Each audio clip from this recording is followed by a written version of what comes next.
Alright, and we should be live. Just heard me clear my throat there as I clicked the start button. So, I had a bit of a busy day today. My brother's going to work today to cover for another staff member who needed off. And, you know, always try and help out your coworkers until they are terrible to you. Then maybe not, but you know. So he went into work today, so I had to be the one to drive him in, and I did some other stuff this morning too, but I have some time now, so we're gonna work on Urza a bit more. At least until my mom gets home, because she did ask me to help with dinner tonight, and I said I would. And even if she came home and ambushed me with it, I would still ditch you guys to go help her. Not gonna lie. Sorry.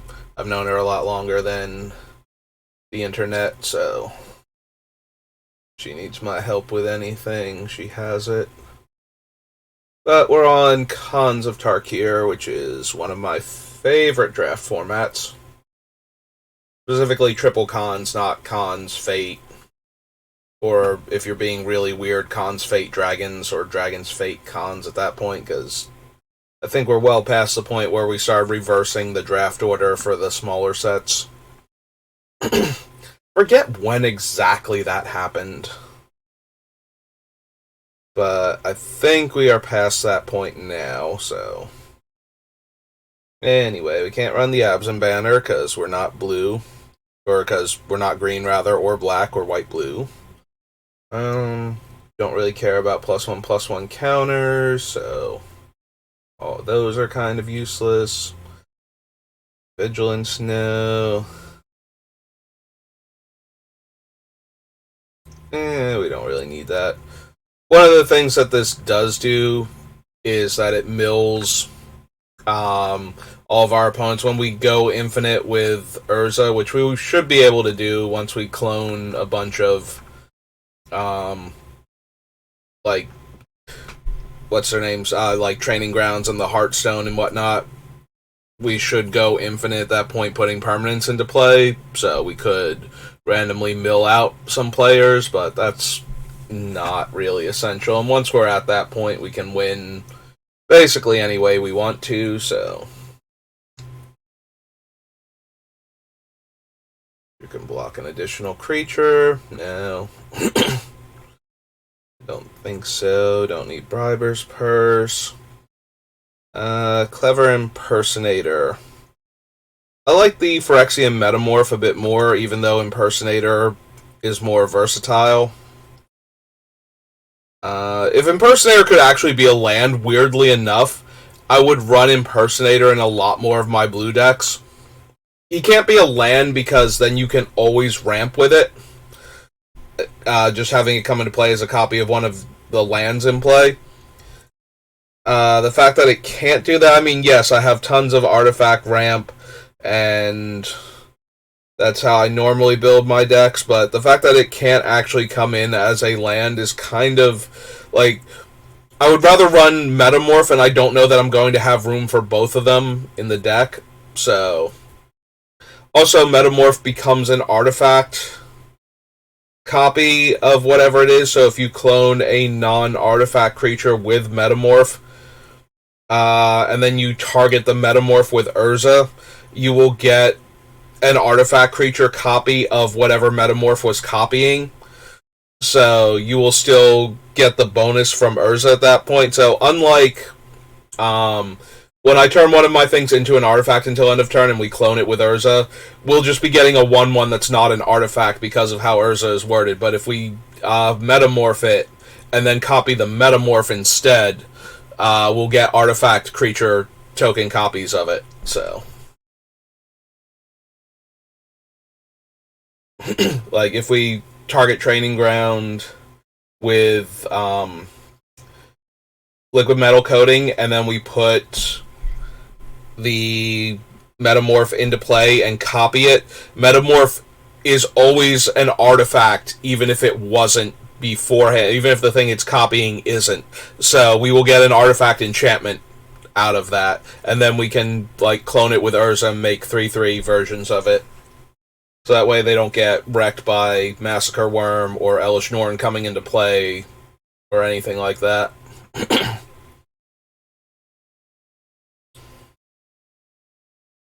But yeah, I really do like Clever Impersonator when I'm looking for clones. Like, this is one of my favorite ones in a mono blue. If you have access to blue green, I think it's Progenitor Mimic from the Return to Ravnica Simic set. So I think that's Gatecrash at that point. It is like a 6-mana clone, but it keeps making token copies of itself after that. So I don't think we need Dig. We don't put a ton of cards into our graveyard very quickly, intentionally, so we don't get to dig through time on the cheap as often. I don't care about end hostilities. No, can't run. Already on the list. Creature to owner's hand and power 4 greater, draw a card and discard a card. Can't run any of the tri-lands. It's +2/+2, and it equips for 1 on a colorless creature. Yeah, still don't think we need it. Piercer Bow, Herald of Anafenza, which makes warriors not soldiers. The first creature that I ever dubbed the Fun Police, because High Sentinels of Arashan are a savage beating in Khans of Tarkir Limited. Like, they make combat nearly impossible, no matter what you're doing. They will ruin it for you on the other side of the table. If they can even activate it like one time, if they're splashing for it and they get their repeatable white mana source, this thing is going to ruin a lot of combat for you. And if they have access to like 8 mana, blocking is like the worst thing you could ever do, and you can't really attack into their untapped stuff. And yeah, no, High Sentinels are just miserable to play against. They're not as bad as what's her name, Drana in original, when her first printing, so Rise of the Eldrazi, but they are one of those cards that you come up against them, and if you don't kill them immediately, they tend to just absolutely ruin you.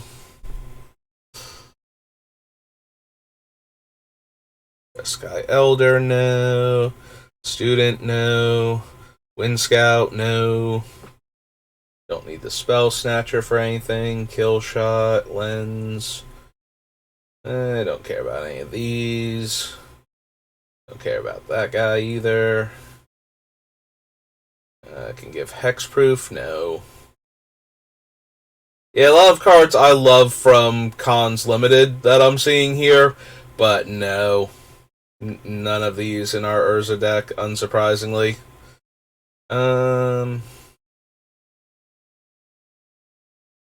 Ancient Owner's Hand. I couldn't remember what its other thing was. It's that you can bounce it by bouncing 3 lands. Yeah, nothing we need. You tap target creature and opponent controls. No. Aerialist, no. Rush of Battle, no. Harrier, Salt Road. Can't run Scaldkin. Don't want the Glacier thing. What was its name? Sign of Glaciers. Seeker of the Way, no. Set Adrift. No to all of these cards. Don't need Stubborn Denial. Depression Field, no. No. No to Thousand Winds. If the tokens were always colorless, I might actually run Tomb of the Spirit Dragon in this deck, but they are the same color as the artifact that you targeted, so they might have a color if the artifact did, so...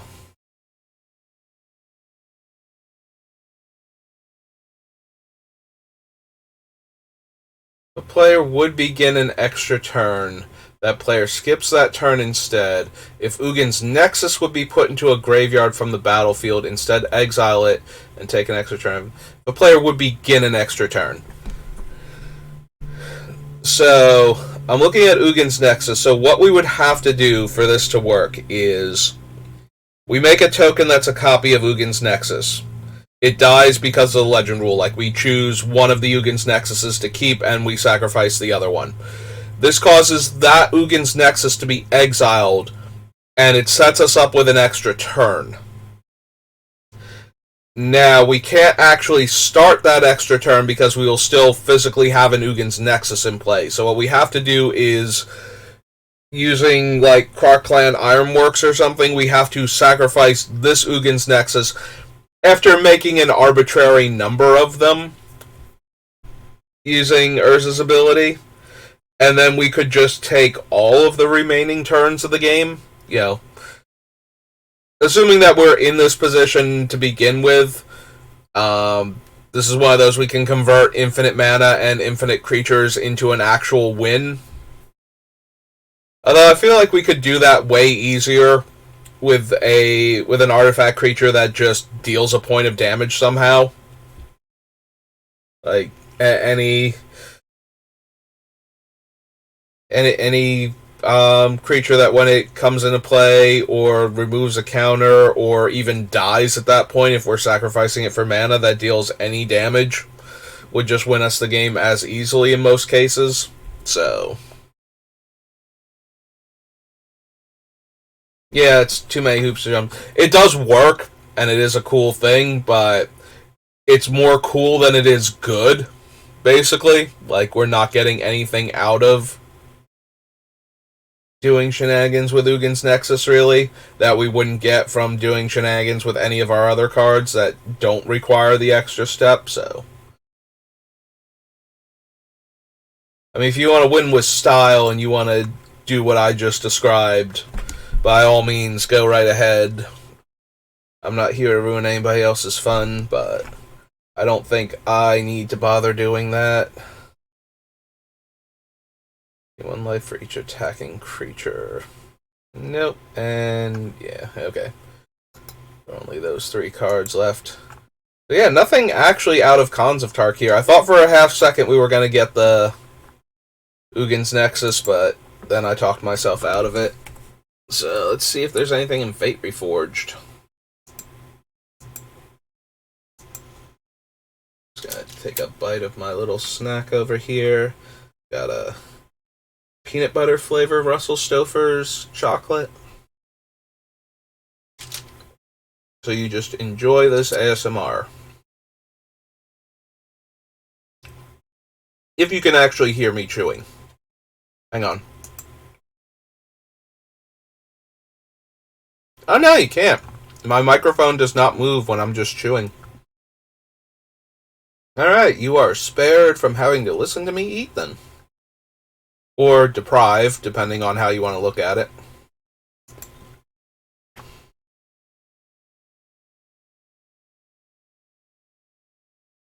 Nope. Nope.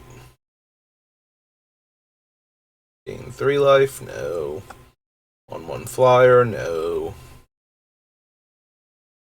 Surveyor. I do like Surveyor. Surveyor was very good in Limited, but no. Not for our Commander deck. Prevent all damage that will be dealt to you and permanents you control this turn by sources you don't control. If damage is prevented this way, you may have Channel Harm deal that much damage to target creature.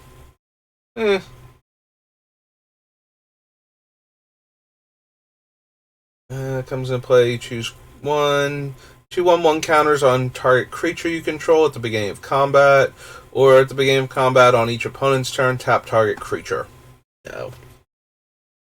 Nope, neither of those modes are particularly good. Can't run him because he's 3 color. Villain's Prowess. Beginning of your end step, bolster X, where X is the number of tapped creatures. No. No. No. Each player draws X cards. Each player mills X cards.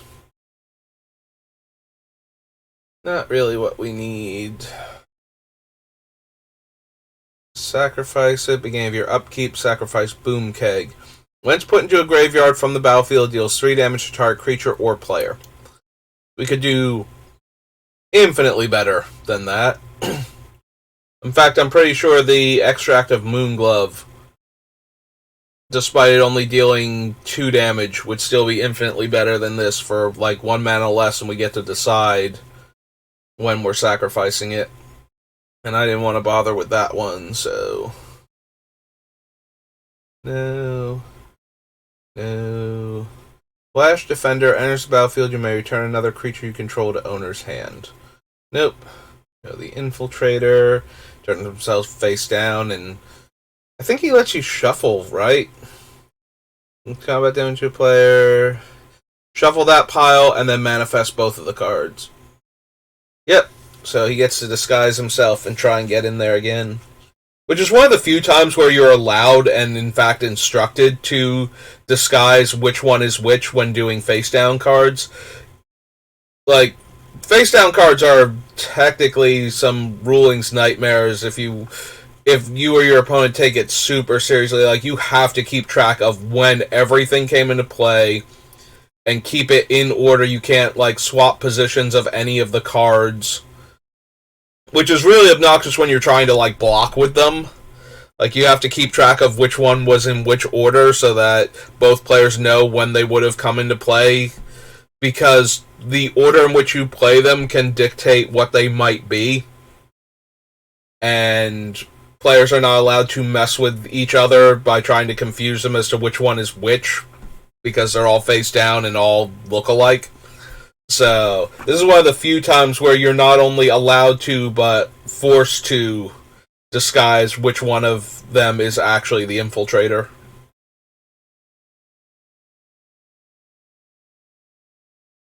Which is actually a kind of neat ability to give to the cards. Like, if he hits you, he like, shadow clones himself, and then you have to guess which one's real again. And all of them can actually hit you for damage until you figure it out. But if you ever get hit by the real one again, it can turn face up and then shuffle himself back in with, like, other ones.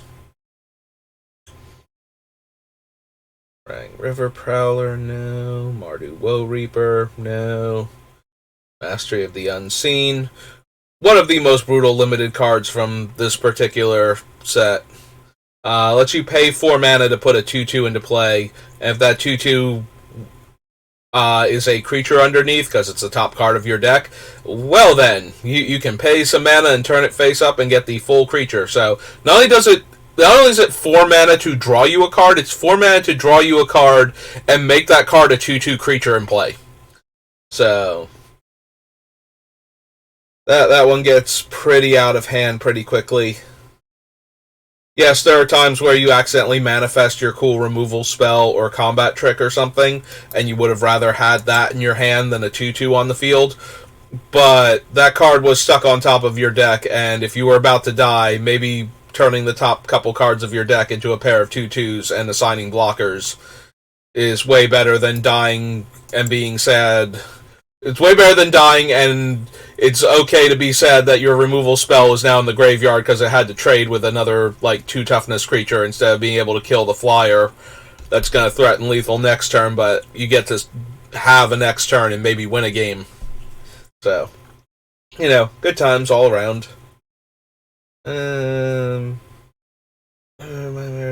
Deals combat damage to a target player, mills 4 cards. Oh, he's worded like that because of the whole Sultai thing. You might want to mill yourself. Or you might want to avoid milling Sultai. And just try and win the game before you accidentally mill yourself out. You know, whichever. Misfire Adept. Monastery Mentor isn't doing anything we need. Although Monastery Mentor is a fun thing to clone and then play a bunch of artifacts afterwards. But we don't actually run, like, a lot of cheap artifacts. We run mostly powerful artifacts. So it's more about the quality of the individual artifact than the quantity in order to get a bunch of tokens off of him. So Choose cons or dragons. Beginning of your draw step. Draw an additional card, then discard a card. Spells your opponent's cast to target you or permanents you control cost 2 more. Not really. Tap target non-land permanent opponent controls that permanent doesn't untap during its controller's next untap step. Nope. Like, amazing limited card, but no. Return each mana cost X or less from your graveyard to the battlefield. Exile those creatures at the beginning of the next upkeep. Exile Rally the Ancestors. There's Reality Shift, which is one of the more interesting blue cards. When this thing first came out, there was a lot of hype around it for formats, especially Commander, because it is a blue spell that will exile a creature for 2 mana, and then your opponent gets the top card of their deck into play as a 2/2. And the only way that's an upgrade normally is if the thing that they manifested was a creature that they can now afford to pay to turn face up. And, paying to turn it face up at its mana cost is... excuse me. Is a lot like getting to give it haste, basically, for the mana that you spent. It's like, okay, they get a creature, and it will have haste because it'll have been in play and be allowed to attack. But that's all they're really getting out of it, and that's if it's a creature. It's a very Chaos Warp type of card, except that your opponent always gets a 2/2, but that 2/2 might not ever be able to be anything else from that point forward, and it does exile the creature in your mono blue deck, so it's at least worth considering if you're ever building a mono blue deck. Similar to cards like Pongify and whatnot, but this one actually exiles the creature, which can be a huge deal when you're trying to stop something like, Ulamog or a Blightsteel Colossus, or, Now, granted, you're mono blue, usually if you're running Reality Shift, so you do have access to bounce also. And if you can't target it with the bounce, you can't target it with the Reality Shift to exile, but if you do need to exile it rather than give your opponent another cast trigger on Ulamog or something, this is your best bet as a cheap interactive blue card.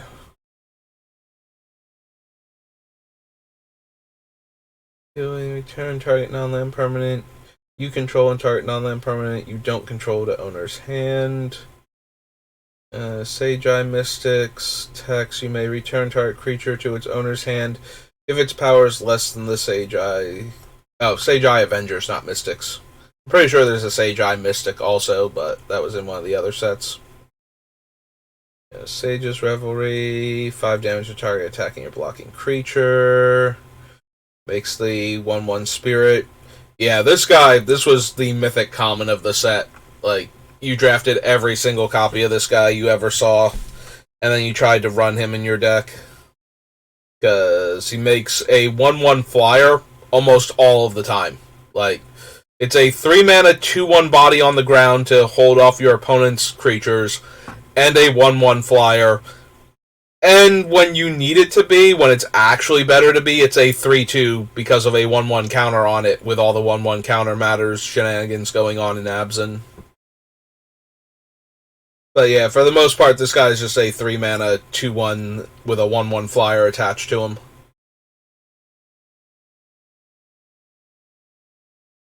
Each lore counter on it? No. 2 target permanents that share a card type. Nah. Can't run that. Don't need that. Can't run her. There's a battlefield. Top 2 cards of your library into your graveyard. No. Return target creature to owner's hand, and then you make a token copy of it. Yeah, another one of those.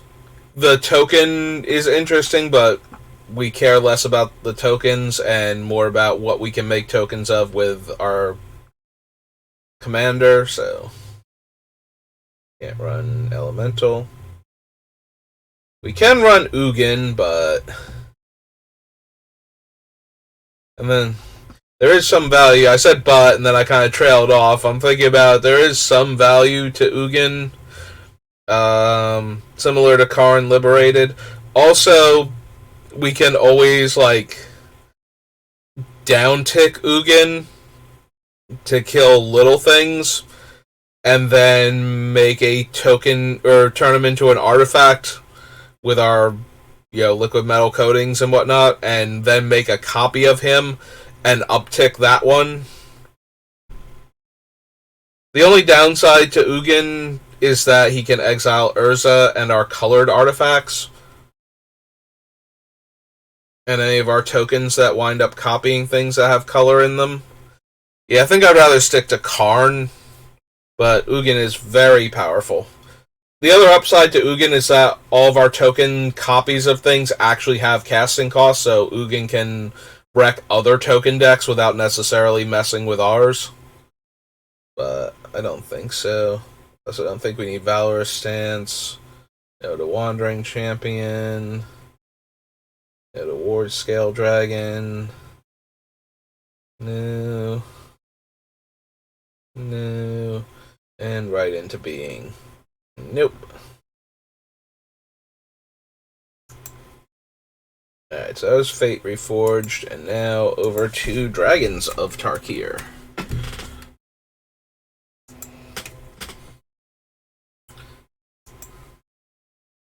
Yeah, not a lot of great artifacts in the cons block to begin with, so not a whole lot for us to actually consider. So we're basically looking at the things we can turn into artifacts for the most part, and that's not...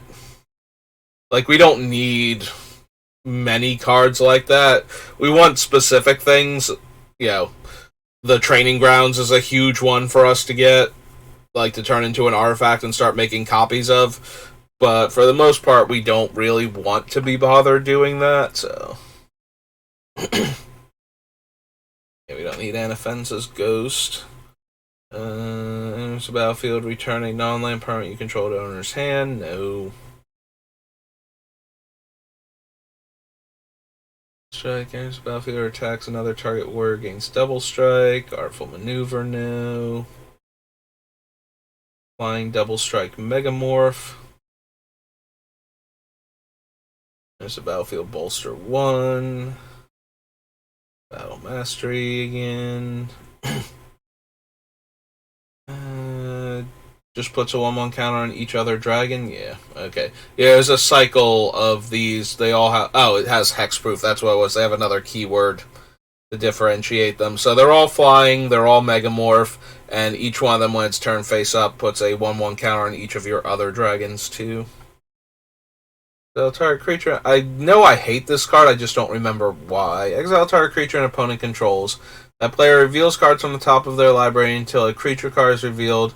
That player puts that card onto the battlefield, then shuffles the rest into their library and has rebound. Right, that's what it was. First, you're spending 4 mana to upgrade their creature, potentially, or you're trying to downgrade their creature, but depending on what it is. So, whereas the Manifest one from the other set kills the creature, and then they have to pay mana to turn their new thing face up, and dodges the comes into play abilities on that card all at once for 2 mana.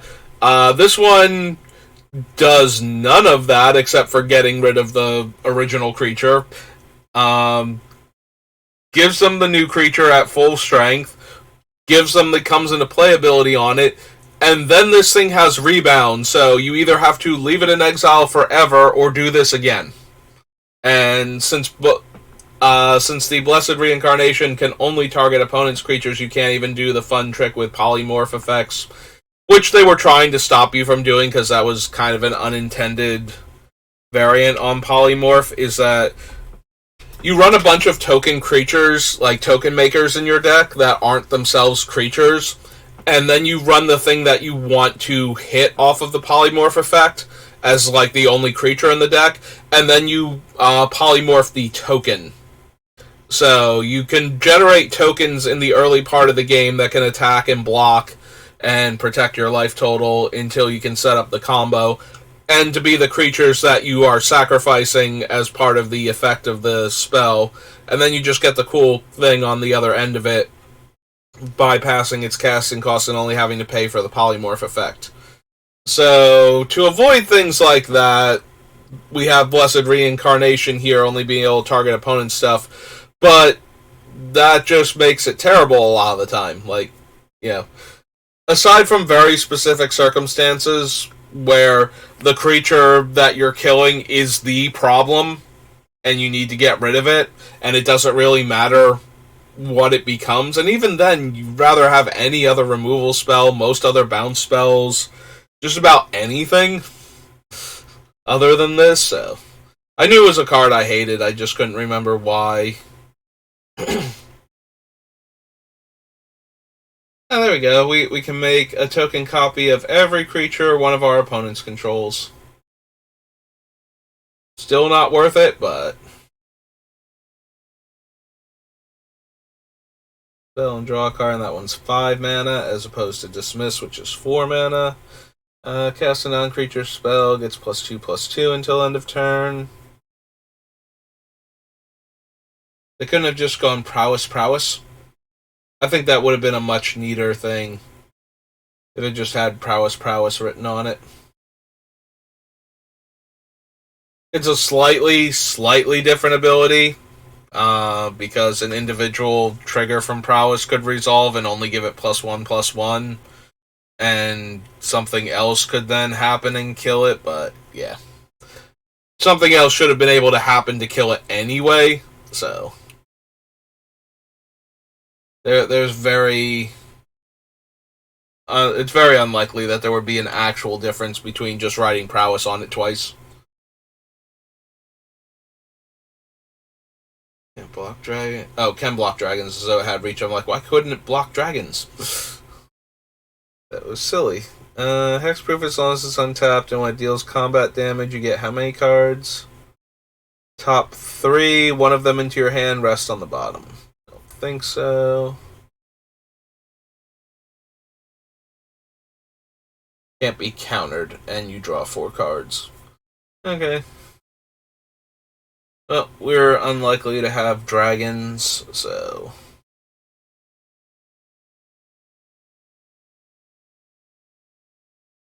3 mana to bolster 1. Yep. 21. Elusive Spell Fist, yeah. Lots of limited fodder, nothing that I see that we would want to run.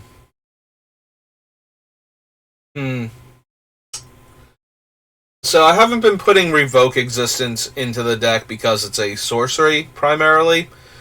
But I do like being able to exile the artifact or enchantment over destroying it. And I was hoping that there was one version somewhere that was exiling it for like 2 mana, like uncommon or something, that I could put in the deck. Because we can turn our opponent's things into artifacts and then get rid of them. And I think I would like to be able to do that at instant speed, because Commander. It's always best if you can wait and actually target the thing that's going to be a problem for you specifically.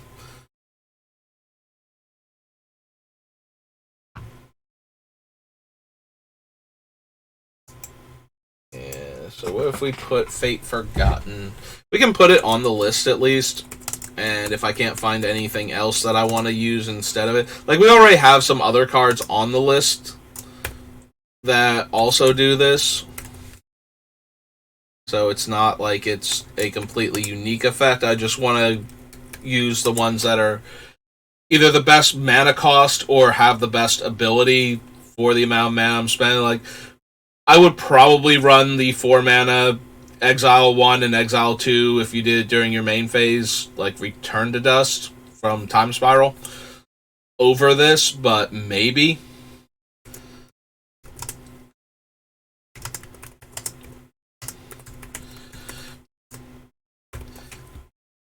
I could have sworn there was one like Revoke Existence, but maybe there's not, because I don't remember anybody using it in like older formats, because usually you would want either like the 1 mana one in the older formats, or you would use the exile effect if there was one over a disenchant effect, and you do occasionally see. Usually, you only see the 1 mana ones though anymore, because older formats you don't have time for the 2 mana disenchant as much. I'm gonna grab another bite of this thing.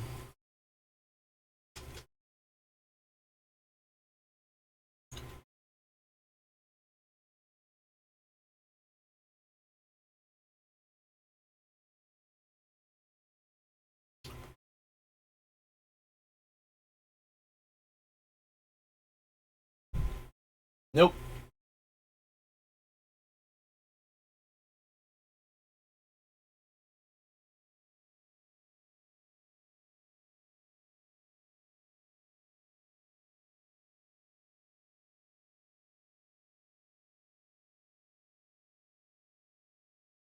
No. Also no.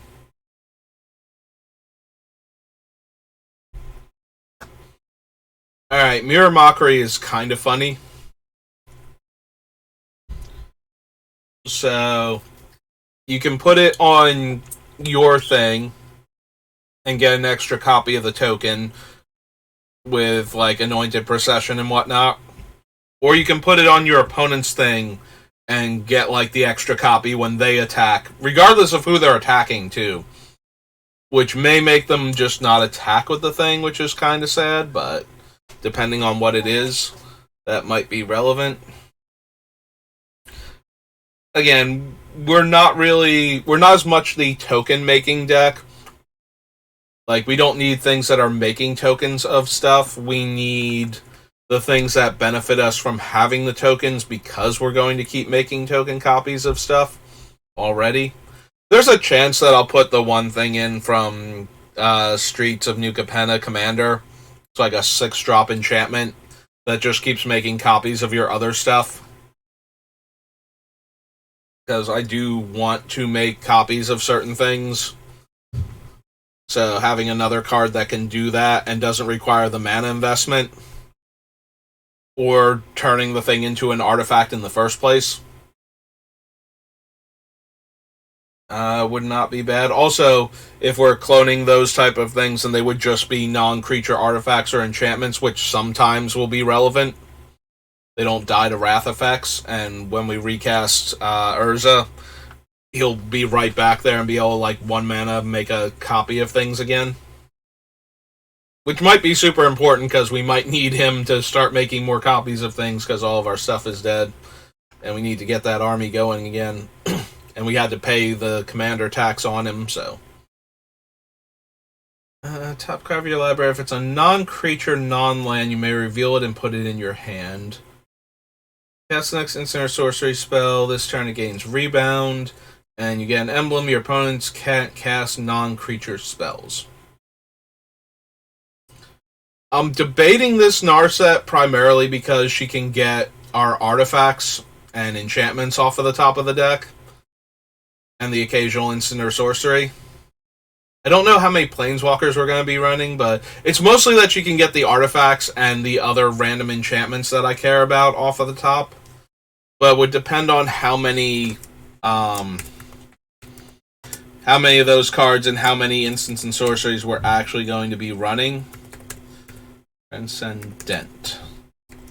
Oops. So we'll add her to the list. And then we'll see if we actually have enough. Is what, 4 mana? White, blue. Planeswalker, and she starts on 6. Okay. Cast a non-creature spell, tap target creature, gain first strike, or blink it. No. Flying a Megamorph, no. That doesn't untap and rebound. Choose 2. Target creature card with convert mana cost 2 or less from graveyard to play. Gain 4 life, counter target creature spell, or draw a card. Probably not. Versatile, but I don't know how many 2-drops we're going to have that we would want to get back. Gaining 4 life is kind of meh. Like, we don't have any life gain payoffs. So it's mostly going to be a 4-mana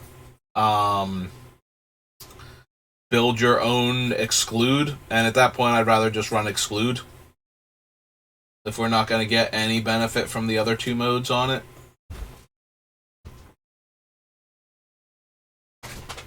One second.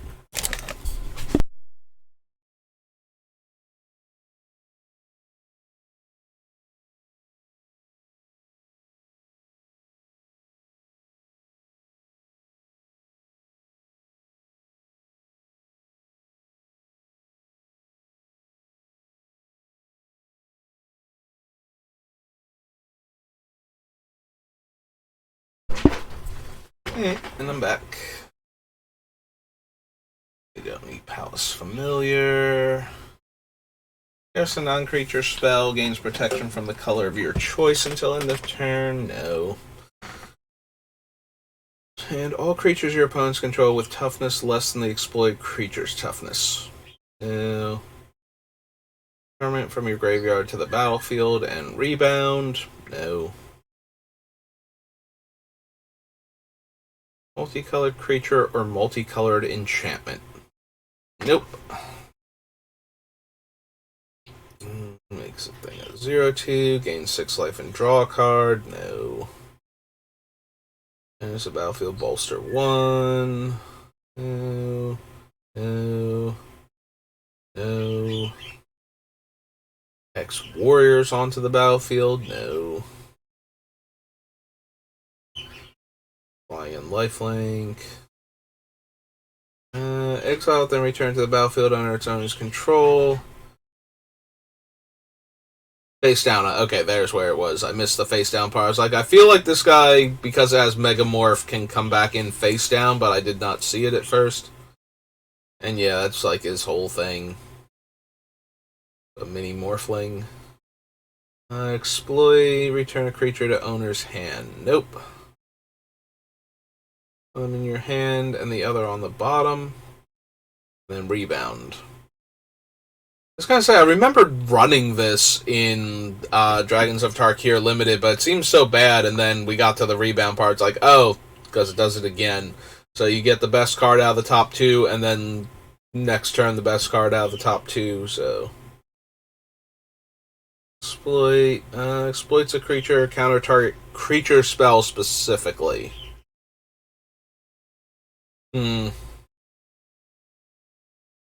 Yeah, it's kind of mediocre. I think I'd rather just run Counterspell and Mana Drain and whatnot.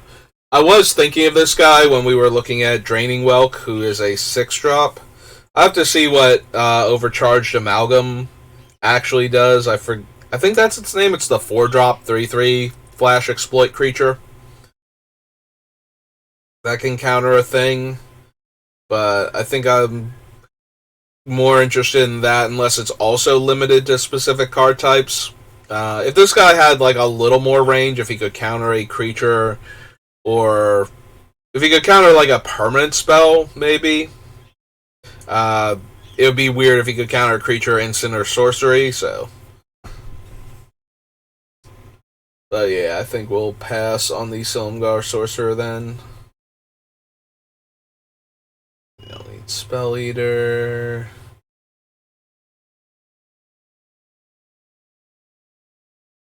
Counter that spell instead. Yeah, we don't have enough dragons. Probably won't have any dragons. Maybe we'll have like a dragon engine or something. Some variant on them. Not the actual dragon engine, but... Actually, yeah. Is there any version of dragon engine we can run then? I said dragon engine, but I think only the original mediocre one is actually like playable in our deck. I think every other artificial dragon has like red as a title of dragon engine specifically. Counter target instant or sorcery. Yeah, I don't really need that. +1/+1 until end of turn. Oh, it's your creatures functionally have prowess while he's in play. Gotcha. Remember the student of Ojutai being very silly. You could gain a ton of life off of that thing if your deck was built properly. Destroy target black or red creature that's attacking or blocking, you gain 2 life. So it can't be blocked and rebound. And draw a card only if you've cast a non-creature spell. 2 mana, 1/3 flying bird. Good old updraft elemental. Don't need the vial. Turn target non-land permanent to owner's hand. Draw 2 cards. And draw and discard, and you can untap it when you prowess. Well, I mean, we got Narset and Fate Forgotten potentially. Although I can see Fate Forgotten not actually making the deck, but I did want to consider it. Hey, we're already up to Battle for Zendikar. Well, time to see what the Eldrazi are all up to. Probably no good. That seems to be their thing. Some order.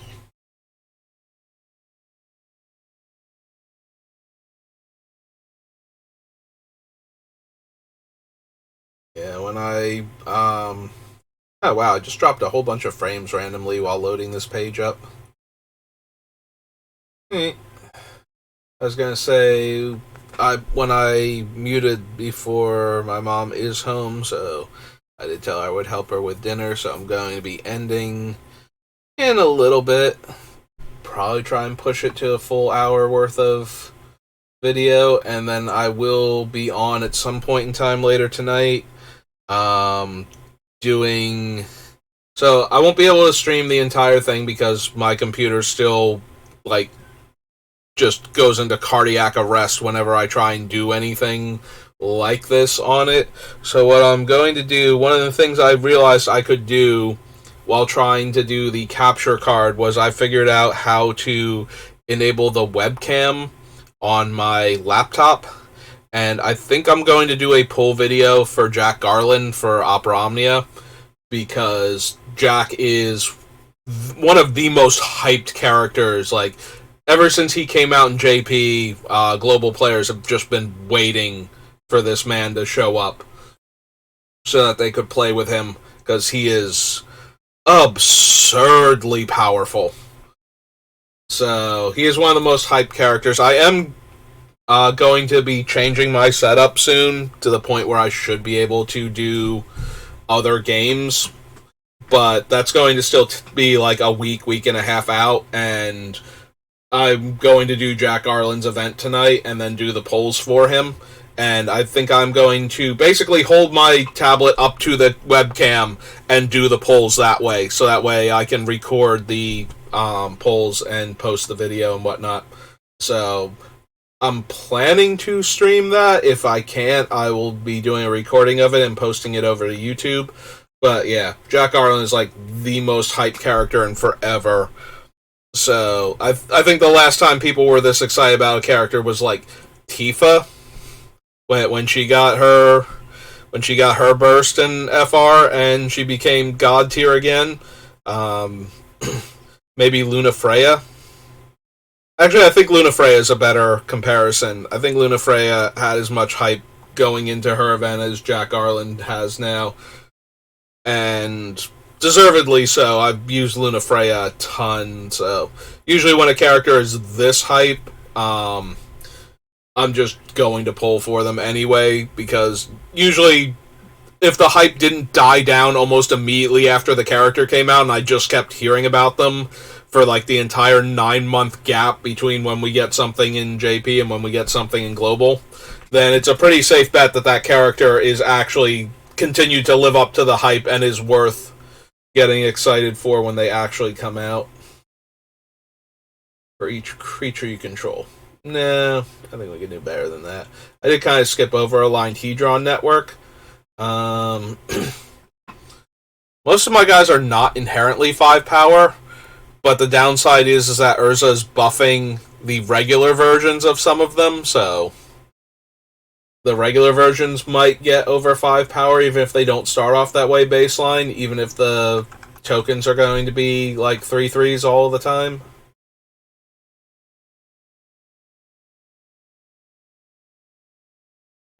Also of note, the Eldrazi are, of course, colorless for the most part, so they are not artifact creatures and therefore cannot be cloned readily with Urza. They have to be turned into artifacts just like the other things.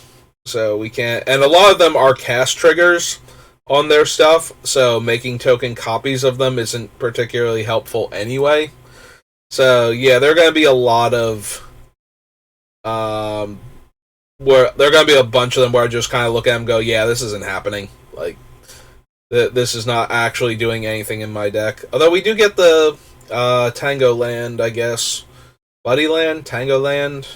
I think it's a Tango Land because you need 2 or more basic lands for them to work properly. 4 mana, 3/2. Also, animating our lands isn't particularly helpful with what we're doing. You may search your library for a colorless creature card with converted mana cost 7 or greater.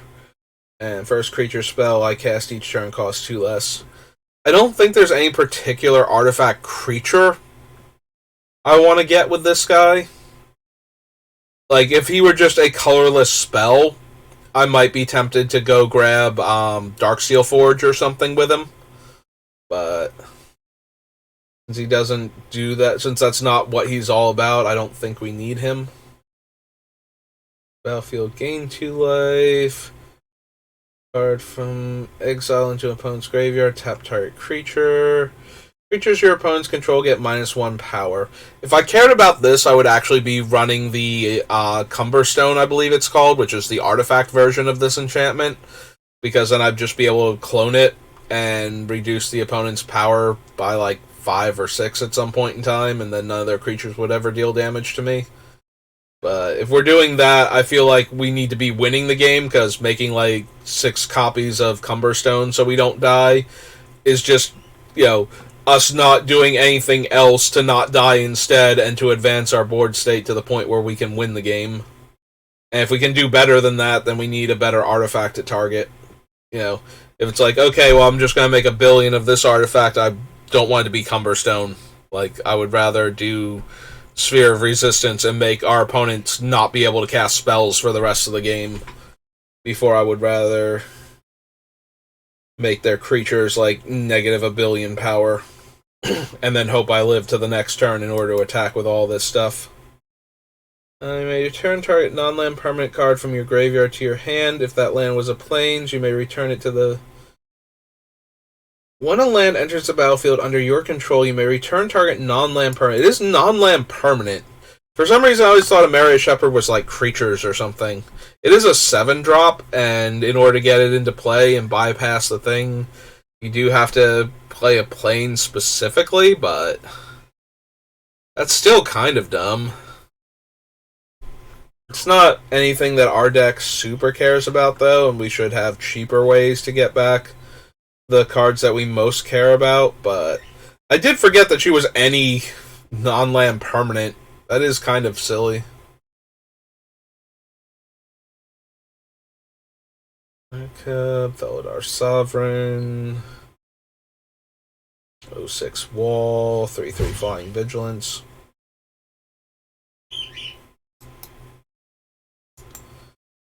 Sorry, I thought I heard something. I got very distracted for a second there.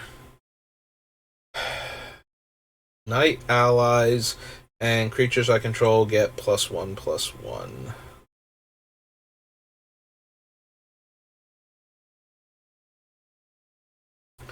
Yeah, I don't think we need Gideon. Colorless creatures you control gain tap. This creature deals damage equal to its power to target creature. Like, there are scenarios where this card would be very good. Like, all of my 1/1 things, if they are actually colorless, would then be 3/3s and would be able to tap to Lightning Bolt another creature until end of turn, but I feel like we're jumping through way too many hoops. Hedron Archive, though, I definitely want all three of these. I feel like the Mind Stone, the Hedron Archive, and the Dreamstone Hedron.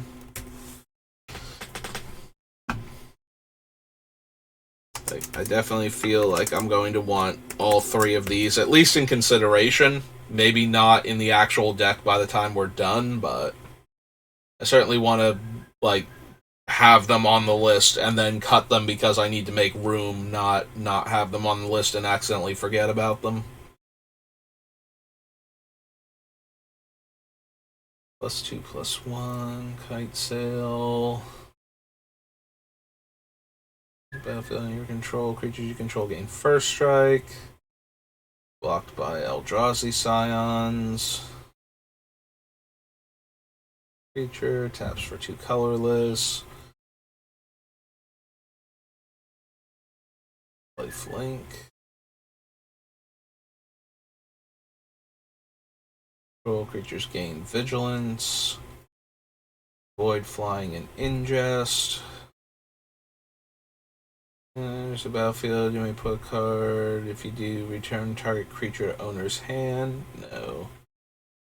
Your sorcery spell. Put 3 counters on target land and animate it. Oblivion Sower. Undo Greathorn. No. Rising. No. Oracle of Dust. Part the Water Veil. Pathway Arrows. Pilgrim's Eye reprint, Planar Outburst. There's Prairie Stream, which I might be down for. It is a tutorable dual land.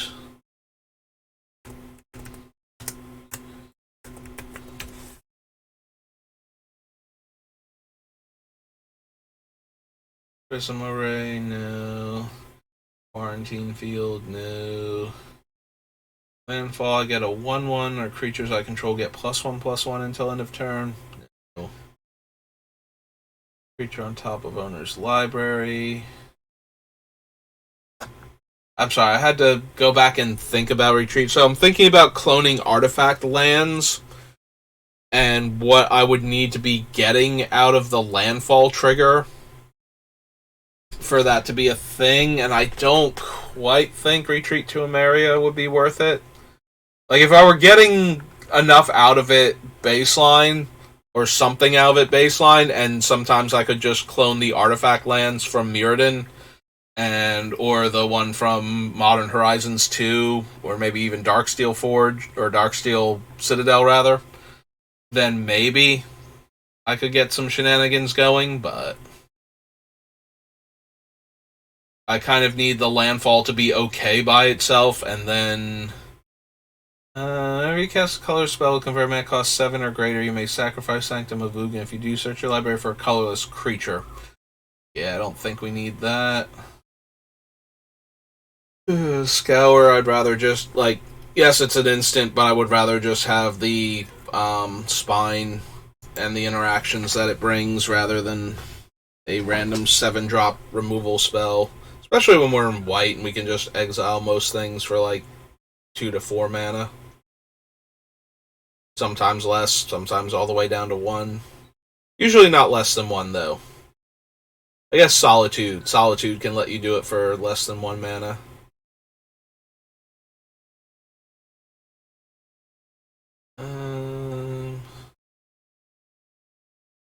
Only to cast specifically colorless spells, also. So probably not. Spawning Bed, no. Spell Shrivel. Mystic, Sunken Hollow.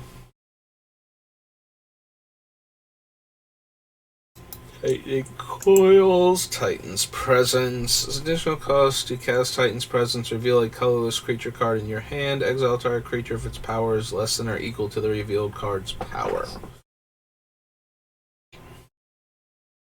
Good old Ulamog. I mean, we generate a ton of mana, but I think I'd rather just focus on the artifact stuff. Like, we could definitely run Old Ulamog and New Ulamog. I might have even put Old Ulamog on the list. I forget if I did now or not. Real quick, I'm curious. Did I do that? Okay, we did not. So yeah, I don't think we need to put New Ulamog on either. I wonder if I said that I might put New Ulamog on the list when I decide not to put Old Ulamog on the list now that I'm thinking about it. And it might be a yes. Like, I might have said that at the time. I just gone, well, if I'm going to generate 1 billion mana, I might as well. But, yeah. So let's go back. So that was Battle. We'll do Oath, and I think that's going to do it for me today.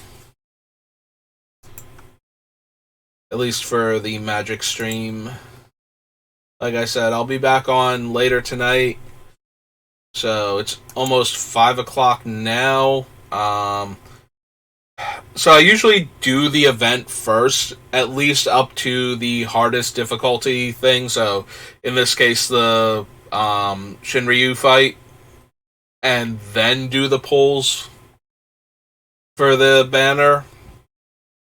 So however long it takes me to do that, because I won't be streaming the rest of the event, because I'm not going to hold the tablet up the entire time and try to read on my own screen the tiny version of my tablet for the game tag. Yeah, no, we're not going to do that, but we are going to do the poll video, because everybody loves to watch poll videos. They either want to see somebody get something cool, or they want to see somebody fail super hard to get the cool thing, or both, or neither, but they'll just watch the polls because it's fun. It's a lot like for Magic players that like to watch people open booster boxes just to see what they get.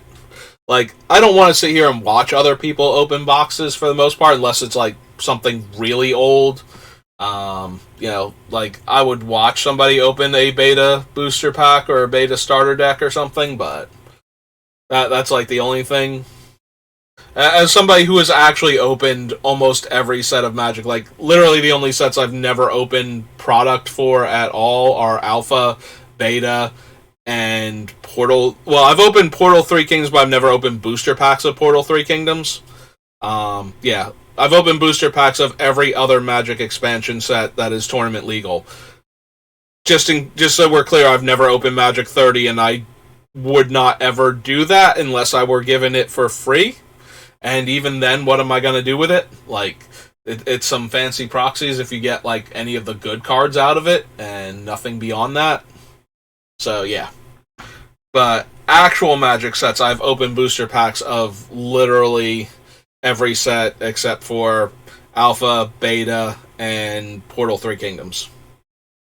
And I have opened Portal 3 Kingdoms, like, one of their structure decks, I think, or one of the, like... I'm pretty sure it was an actual, like, starter set type thing where it wasn't based on one of the 3 groups. It wasn't like the Way deck or the other 2. I forget what the other 2 kingdoms were for the Romance of the 3 Kingdoms, but it wasn't one of the kingdoms structure decks. It was just like the generic, you buy this and this is going to teach you how to play the game type of thing. Similar to the other Portal introductory sets where there would be, like, I forget if it had 1 deck or 2. Like, I forget if it was like a 2-player intro set or not. But I gotten it because I knew Portal 3 Kingdoms was becoming expensive because it had just come off of it's Portal, so it's banned and everything. Well, now we're going to let you play it in, like, Legacy, Vintage, and Commander. So all of a sudden I had to care what the cards were, and I got one of them for, like, a reasonable... I think it was only, like, $10 or $12 or something at, like... This is how far back we're going. This was back when I would go, like, the mall, and they would have, like, card shows at, like, the malls. In like, basically, so, like, it was like an indoor flea market in the mall, dedicated entirely to collectible card games. This was back when, like, Pokemon was huge, so a lot of people were doing that, and Yu-Gi-Oh! Pokemon was coming down, and Yu-Gi-Oh! Was starting to rise at the time, and Magic was Magic, so, you know. But anyway, I remember going there and getting, like, one of the decks that was Portal 3 Kingdoms. I think I still have the box somewhere. But yeah, I think it just had, like, set specific cards in it, so it didn't have any of the really expensive stuff in it. but I wasn't sure what would be in it. So, and it was like I said, it was only like $10 or $12 or something. So I grabbed it just in case. Just in case the person who had it didn't know what they had. And it was cheap enough that if it didn't have... And with how Portal 3 Kingdom stuff is, I wouldn't be surprised if it was still worth the $10 at this point, even with what random stuff it had in it being, like, way easier to find than the other stuff. I'm sorry, I'm scrolling past these cards without actually considering any of them for the deck or even reading exactly what they do, because I'm so focused on what I'm talking about, but yeah, so pulling for the equipment for Jack Garland for Opera Omnia players is a lot like for Magic players watching somebody else open cool booster packs. You want to see if they get like the fancy thing. So I'm going to do the pull video at least for them, and give me a couple weeks and I should actually be able to do the events for each thing when they come out. And I'll enjoy being able to do that, because that was the other thing I wanted to add to this channel, is games that I was going to play anyway, basically. Like, I don't want to play a game to chase an algorithm or anything, but there are games that I play that will fit on the algorithm, so I want to play those on stream also, and see if I can build any kind of support for my channel and whatnot that way. Because it's one of those things, I'm going to keep playing it. I tend to play games. I played the Kingdom Hearts one until it died, even after it made me miserable, and I stopped giving it anywhere near as much money as I used to. But I still kept playing it till it was done, even if I didn't spend anywhere near as much money on it anymore. And Opera Omnia have been strictly free to play because I learned my lesson from Union Cross Kingdom Hearts that I should not just go throwing money at it. I will not be happy at the end of the day if I do that. Which is a shame, because Opera Omnia is a vastly superior game. And I wish I had... If I was going to waste that money on a mobile gacha game, I wish I had given the money to the team that worked on Opera Omnia. Like, I wish Square Enix got my money through Opera Omnia rather than through Cux. Because Union Cross... KHUX, by the way. You were wondering. I just realized how that sounds when I say it out loud. But yeah. Still accurate. It did deprive me of my happiness while pretending to want to share things with me. Yeah, no, that's accurate. A little vulgar, but accurate.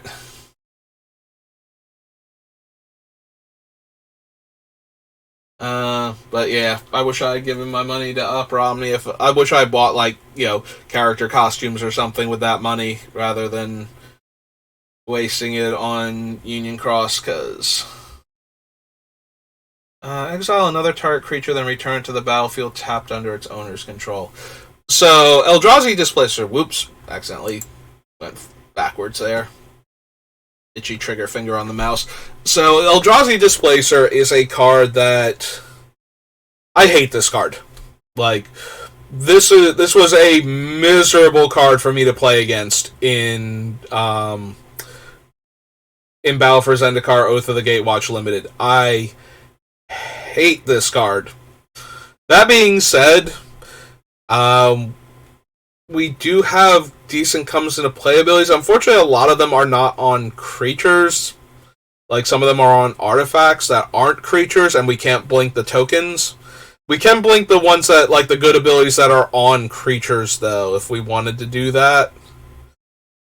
So, like, it can blink things like Sad Robot and whatnot, and get us the extra land from him. Although I don't know how many basics we're going to be running. I suppose I can add it to the list and then see if we have enough. Because we will definitely have enough colorless mana sources to activate the Displacer ability, so... But this is one of those cards that I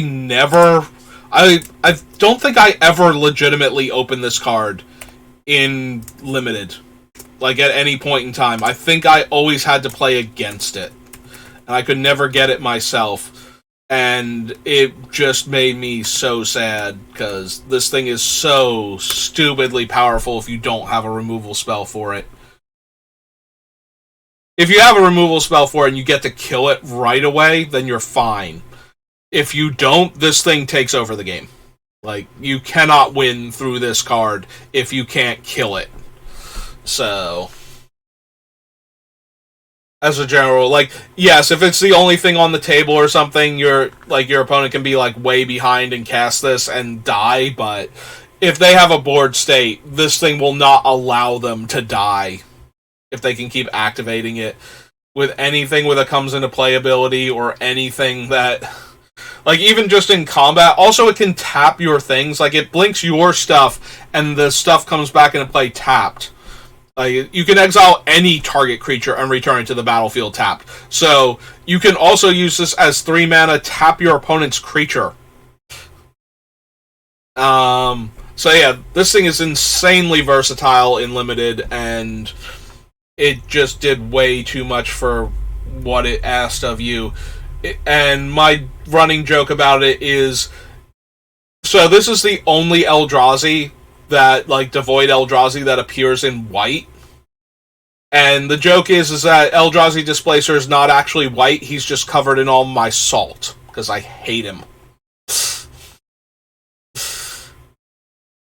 Like, seriously, he just got buried in a blizzard of all of the salt that I have for this card.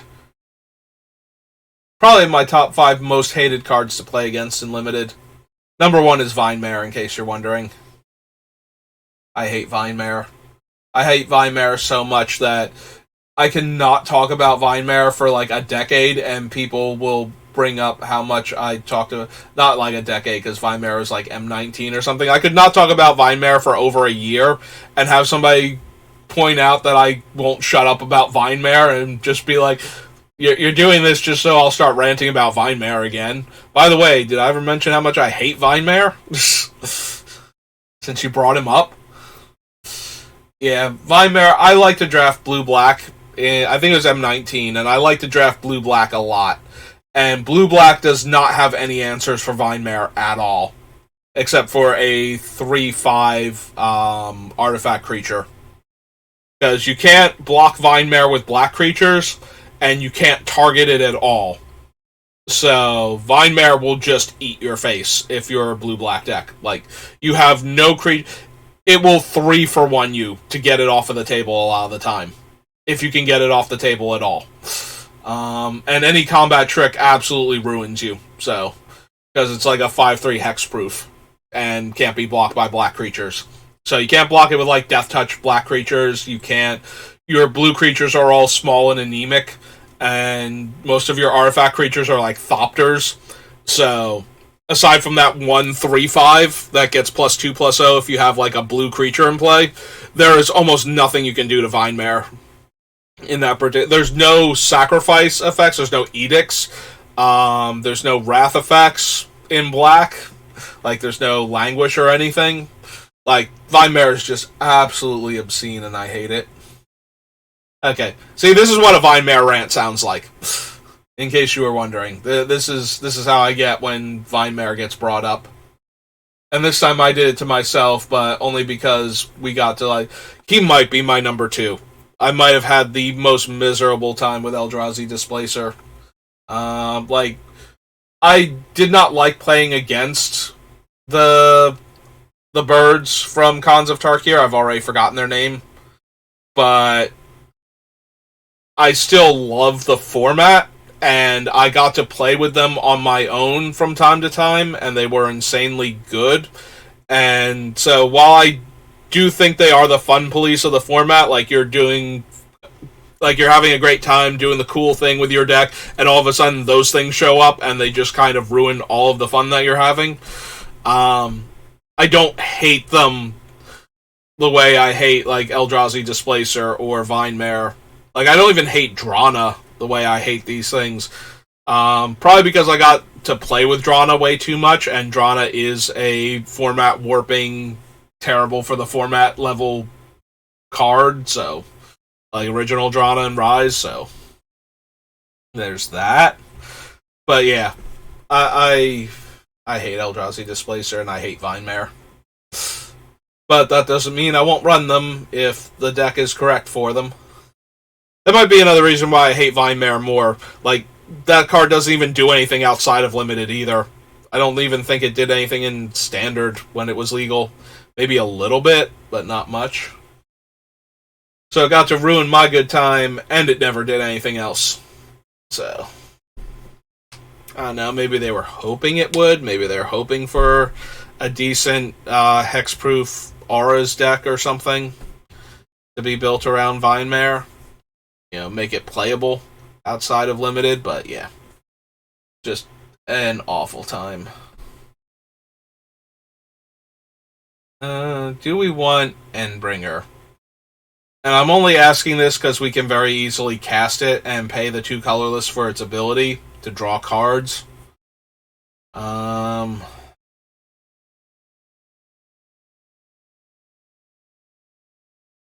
I don't think so. I think we got enough other cool stuff to spend our mana on. We don't need Endbringer here.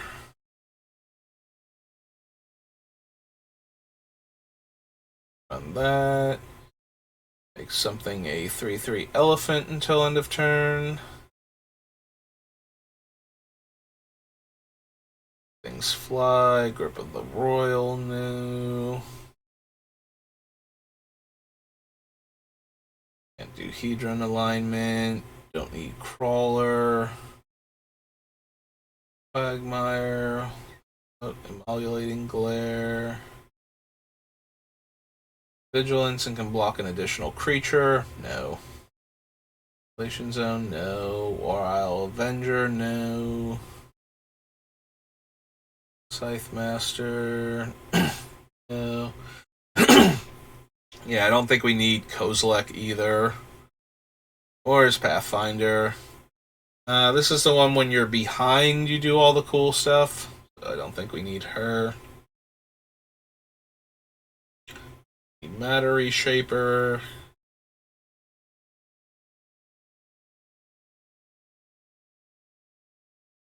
I mean, we could run it, but I don't think we need it. Alright, Mirror Pool is one of the token makers that can copy things. So, comes in play tap, add colorless. 2 and a colorless, tap and sack it. Copy target instant or sorcery spell, and you may choose new targets. 4 and a colorless, tap and sack it. Make a token that's a copy of target creature I control. Yeah, no, I can do better than that. I just needed to make sure what exactly it could copy. Make sure there wasn't a cool thing I could be doing instead. And the answer is no, there wasn't. I think we need any of the oaths. Tapped ally control, gain 2 life. No. Spells or abilities, copy target spell. Prophet of Distortion. Yeah, we can do better than that. Reality Smasher, we don't really need. I say no to Reflector Mage. Field Support 3. And return up to 2 target creatures your opponents control to their owner's hands. Then target player draws 2 cards. No. Colorless creature that entered the battlefield this turn. No. Draw a card, activate this ability if you have no cards in hand. No. Creature with power 2 or less. Tap add colorless, 2 tap scry 1. No. No. +3, -3. Cohort. Can't be countered. Flying, hexproof, instant and sorcery spells you control can't be countered by spells or abilities. Nah, don't need him. +1/+1. Creature you control dies. Draw a card. Library for equipment? No. For each other creature you control that shares a creature type with it. Yeah, I don't think so.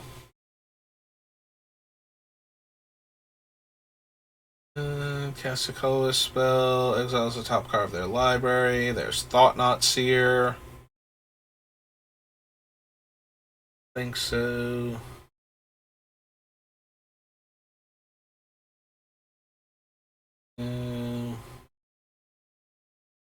Void Shatter. Walker of the Wastes. Wall Surgeons. No. Burn of Geometries. No. And we can do better than Warping Whale, at least in a base blue deck. Alright, that's going to do it for me today. Like I said, I'll be back on to work on, or to do polls for Jack Garland. I'm planning to stream it. If I don't stream it, I'll record it and post the recording to YouTube. You can find me at SBR_BLD there also. And otherwise, that's going to do it for me for right now. So I will see you later. Thanks for watching, and have a good rest of your day. Save that, shrink that down, and done.